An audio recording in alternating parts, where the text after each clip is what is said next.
Good afternoon, everybody, and thank you for joining us today. We'll get started first by welcoming our Director of Athletics, Kevin Anderson, to the podium.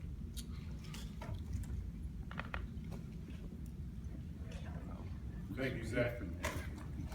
Good afternoon, everybody. I want to thank you for joining us today. It's always difficult when you have change, and today we're making a change. I spoke to Randy Etzel earlier today. I told him we were making a change in the head football coach, and Randy was the ultimate professional. He thanked me for giving him the opportunity, and I thanked him for allowing me to work with him. I thank him and his family for everything they've done for the University of Maryland and our football department. Randy's done a lot of great work. He helped us tremendously in our mission academically. He's developed a lot of great young men who've played football here. Over the past 2 years, we had shown improvement. We've gone to 2 bowl games, but over the last 6 games, we had a significant setback, and that's why I made my decision.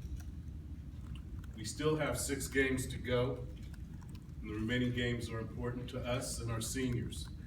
We can make a difference and we can make a change in those 6 games, and one of my expectations is that we will see progress.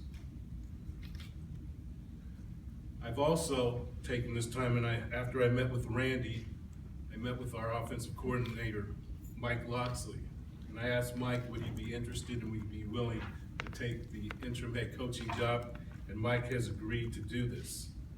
Now, many of you don't know, Mike and I go back a long way. We've known each other over 10, 15 years.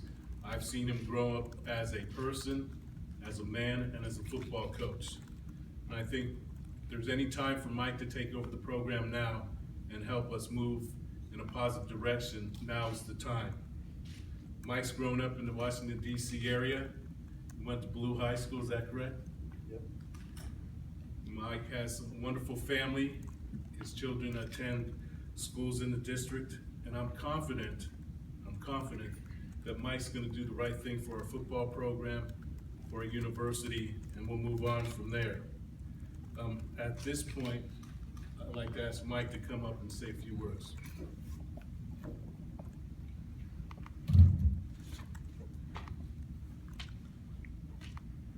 First of all, I want to thank Randy and his wife Eileen for giving me the opportunity to come back home 4 years ago. And Randy opened up the doors to Maryland for me and gave me the opportunity to come back.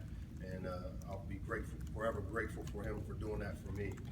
I also am appreciative of Kevin and all the athletic staff for their confidence in me at this time to lead the program.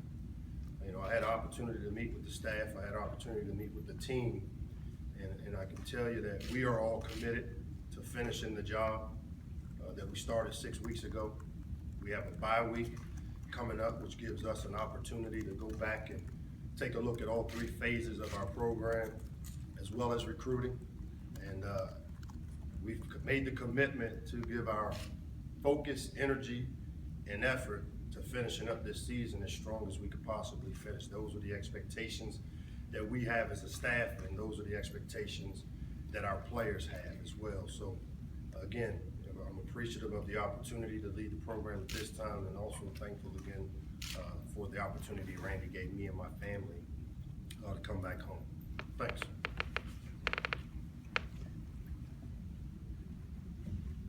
Thank you, Kevin. Thank you, Coach Locksley. We'll now open it up for questions to the media. If you can go ahead and please wait for the microphone. Also, please share your name and affiliation prior to asking your question. Questions, please.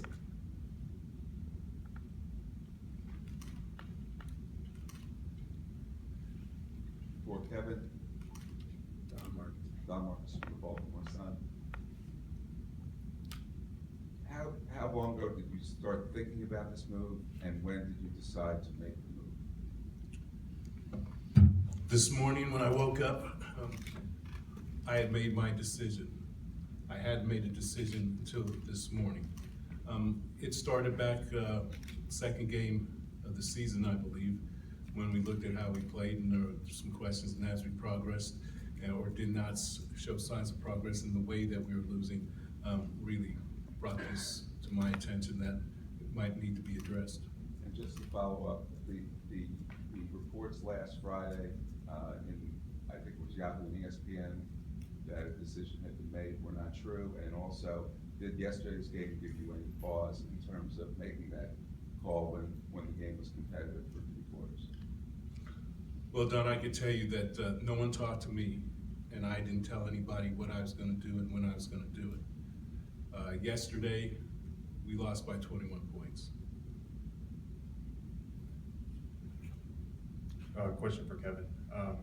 Financially, how are you guys doing this? Is this coming from state funding, or is this going to have to be a fundraising effort with regard to Randy's contract?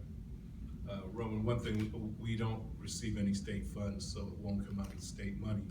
The second thing, there is a short-term cost, but we feel that there are going to be long-term benefits, and that entering the Big Ten and being associated with the conference, it has changed our economic model, and we'll be able to weather this. Peter. Kevin Peter Schmuck, Baltimore Sun. As you go forward, has Mike been told that he can earn the permanent job, or is this a wide open process and you're gonna start right away looking at all options? Well, when I sat down briefly with Mike, because this thing was a whirlwind today. I met with Randy.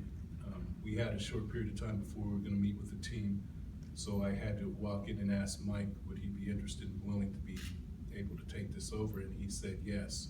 So we haven't even talked about how we're gonna move forward, but I expect Michael to do a great job and to be a candidate for this position, and we'll go on from there. Don? Kevin, unlike 5 years ago, when you had about a month to make that call, hire somebody, did the timing of it come into play with the bye week, as well as with the fact that you think that you have a better chance to make a more widespread search, and also how much more attractive is this job than it was 5 years ago, given the Big Ten and given the new indoor practice facility? That's a great question. To address the first part of your question, is that when I decided this morning that we were gonna make a change, that I knew it was the best possible period, if there is one, to be able to let Michael come in here and prepare for 2 weeks and have the bye going into the Penn State game. So that did weigh heavily on my decision. Yes, things have changed. We have more resources than we had when Randy came in 5 years ago. We're looking out in a couple of years, we'll have an indoor facility, and that we have a better revenue stream. But I think also playing in the Big Ten, playing football in the Big Ten will make it an attractive job. And so I do think we're in a better position than we were 5 years ago.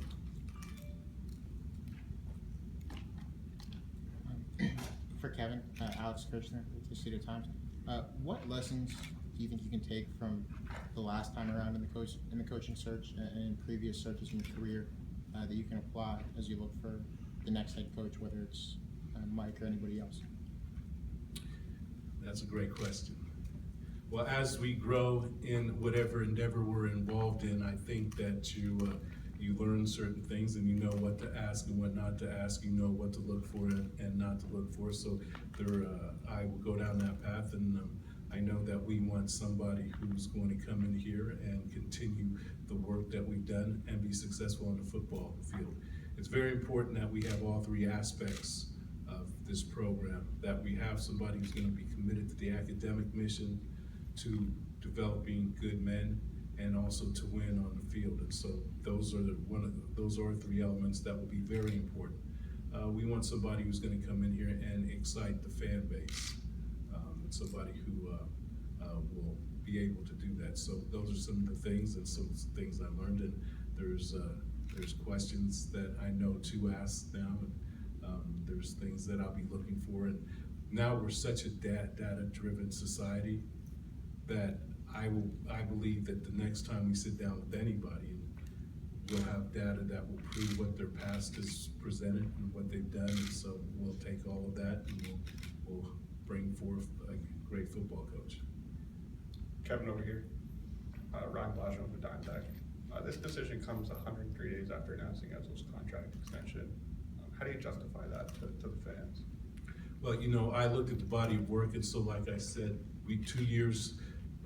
the last 2 years, we've gone to a bowl game, and that we have a potentially great recruiting class coming in here. Part of it's thanking Michael. And the question was asked about stability and where the program is going, and at that time, I thought that we were going to continue to progress, and now the record shows them how we played. I had great concerns, and so that's how I justified doing that, and I stand by it. Kevin, Dan Steinberg from the Washington Post. You mentioned exciting the fans a moment ago. I'm curious what you think would excite the fans and maybe why Randy wasn't able to do that. Well, I can tell you that, believe that if we look at football today, that we want, the fans want exciting wide open offense. And I think that part of why we weren't successful these last 6 games is that we're gonna open up the offense, and there's things that we can do that we did yesterday at Ohio State. And so I think we're gonna continue and embellish that. Believe that, you know, you look at some of the better coaches and the great coaches is that they bring that kind of enthusiasm to the game, and that's what I'll be looking for, and that's what we'll get. Kevin, Kristen Brissett, WSA 9, either Kevin or Mike can answer this. How much have you guys talked to the players about this, and can you share with us some of their reactions and thoughts regarding this move going forward? Mike, why don't we start with that? You know, I had an opportunity to address the team after Kevin spoke with them, and you know, it was a short meeting. You know, we're trying to keep the guys on a normal schedule. The big thing is obviously change is tough, and as we told them, you know, there's 2 things we can do with the change. We can dwell on it, or we can move forward. And as a team and as a program, we made the decision to move forward.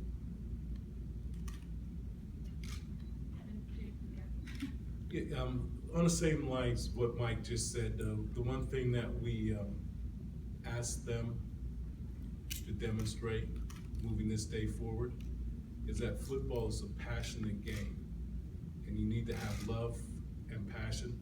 And the other thing that we want them to do is go out there and have fun. We've got 6 games left, and we don't want it to be for naught. And their legacy could be that we're gonna go out there and compete and win these next 6 games and move on from there. Mike, Roman Simpson, Washington Post. What are your plans, I guess, for the last 6 games, and how much do you, I guess, plan to change the system or try to transform the system from what Randy had the first 6 games to now? You know, the big thing, Roman, is we've got, you know, the bye week coming up, and, you know, we have a system in place per se from a structure standpoint. Obviously, philosophically, as a coach, we all have our own individual philosophies, and, you know, there are some things that as we go as a staff and as a program, and we take a look at things over this upcoming week, that if we feel like we need to make the necessary changes that will enable us to win games, we won't hesitate to do it. You know, I see us coming in and making wholesale changes. I don't think that would be productive for us as a team, but as I told the fellas, there will be some small tweaks of how we do some things around here, and that's just based off of my philosophy as opposed to necessarily how we did it under coach. Don? This is from Mike. How much more prepared do you feel now going into this situation than you did in New Mexico? And is there more or less pressure, given that this is an interim situation and maybe a situation to prove yourself, to get a job as opposed to have a job? Well, you know, number one, you know, it's like having kids. When you have the first one, you're learning by trial. And obviously, the second one comes, and because of those experiences, you're able to learn from them and not necessarily make some of the same mistakes you made the first time, the first go around. As far as, you know, my expectations, the only expectations I have, you know, as the interim is to find a way to make these next 6 to 7 weeks for our players as productive and as fun as we can possibly make it. There's still a lot of football left to be played. We are in position to still reach some of the goals that we set going into this thing. And, you know, as a staff and as a team, again, we made the commitment. You know, we talked about being all in, where we've made the commitment to finish the job that we started. And, you know, that's really all I'm concerned with, Don. And just to follow up on a similar line with Kevin, you touched on it before. How much more prepared are you to make the call this time compared to 5 years ago? And how much more pressure do you feel because of the way things turned out, if at all? Well, the way things turned out, like you said, we were this season, we've come up short on the field. But where we were as a program 5 years ago and where we are now, I'm very proud to say that we've made vast improvements in many areas. And again, I said that you know, this season has been up to this point disappointing because I thought we would have been further along. You know, as we all grow older, I think we get wiser, and that you know, now that we will have an opportunity to look forward and that we have some time, we'll vet areas in which we think will fulfill our needs for a head football coach. But right now, Mike Locksley is our interim head football coach, and I've got all of the faith that he's going to do well these next 6 games, and we'll approach that when we get to it. Mike, Daniel Martin from CSN. As with kind of any decision, the guys in your locker room, I assume that certain people feel a certain way about things. So how do you, as the interim head coach, become a unifying force and bring together everybody who feels differently about today's news and get them going in one direction for these final 6 games? You know, the good thing about this team is I don't think that there was such a big division in terms of, you know, obviously this is shocking news to all of us, and having been on both sides of it here the last few years. You know, I think the initial shock, we all have to deal with the emotions that come along with the tough decisions that have been made. But I think ultimately, when you recruit the right kind of guys, and we have the right kind of guys in our program, we're all competitive, we're all prideful, and I think that we'll rally this thing together. I know we will. These kids want to go out and win. You know, as a coaching staff, we don't coach to go out and lose ball games, but somehow, some way, we've got to, you know, find a way to get these guys again moving forward and continuing the process of improving the program here the next 6 weeks, and you know, that's really all the focus will be on. Okay, 2 more questions, Peter and then Dan. Kevin, I know you said that this started kind of fulminating one after the Bowling Green game, but last year, as uplifting as it was for most of the season, you had a pretty stark turnaround against Rutgers, and then you finished with two losses. You went from what could have been a really, really good season to just a good season. Did that change anything in your mind going forward, and did that contribute to this at all? First of all, it was very disappointing that I had not made a decision until this morning, and the way that things had portrayed last week. You know, I want to personally apologize to Randy because that wasn't the way it was supposed to happen, and I don't know who decided last Thursday that I had made a decision, but I hadn't until this morning. But to get to your point, you know, that did weigh on my decision, and that we have had discussions about that. And, you know, it would have been a very good season, but you know, and it was in many ways. But you know, you have to look back at the whole body of work, and I've done that, and so that was a contributing factor. Dan, last question, please. Daniel again, I'm from the Baltimore Sun. For Mike, from a football standpoint, yesterday the way the offense played seemed just a little bit different from what we've seen in the first 5 games of the season. You know, moving forward, do you anticipate us seeing more of kind of what we saw yesterday, or you know, do you have any philosophical shifts moving forward? So, I mean, you know, number one, stabilizing the quarterback position first and foremost was the most important thing for us to do, and what you saw yesterday was a byproduct of us stabilizing it. You know, the decision was made last Sunday, with Coach and I, that we were gonna make the commitment to Perry Hills as our starting quarterback, and that we, you know, he wouldn't have to look over his shoulders.